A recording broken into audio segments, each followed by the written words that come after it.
is there a content strategy in place already? So talk about why would you want to ask that question? What's valuable about that? Yeah, absolutely. A lot of people, we're a digital marketing agency. Actually, we're two companies, GoEps and Bullhorn Media. But yeah, a lot of what we experience with people reaching out to us is when there's been a changing of the guard. Usually it's like a new marketing executive moves into a role and they're kind of doing a fresh take on who the vendors are they're working with. And so we always say, well, let's ask first, is there, and they'll come to us and say, hey, we want to do SEO, we want to do inbound content marketing. And so we'll often ask, is there a strategy in place now or what's been in place in the past? And if the answer is yes, we'll try to take a look at it, see where they've been. Sometimes the service mix or the focus has changed or something was planned but wasn't executed.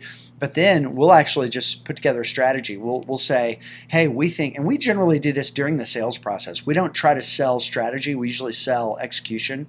And so during the sales process of us gaining a new client, we'll say, yeah, we think that it would be good for you to have 2 ebooks a month, 4 new blog posts a month. We're going to recycle these over to email and social, and then maybe 2 videos per month that are going to happen, and you're going to generate them in this way.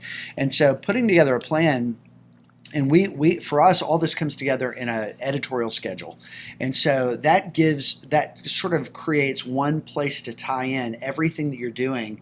And we try to do 1 row for every single new item that's going to hit the internet. So if it's a blog post, that's a row, and we're tracking it as sort of almost like a ticketing system. But we just do this in a spreadsheet. And that way you can sort by pub date, the publication date, or you can sort by the format if you want to look at, okay, what are the emails we have planned? But it creates a little bit of a framework for topic planning so that you can do this one very important thing.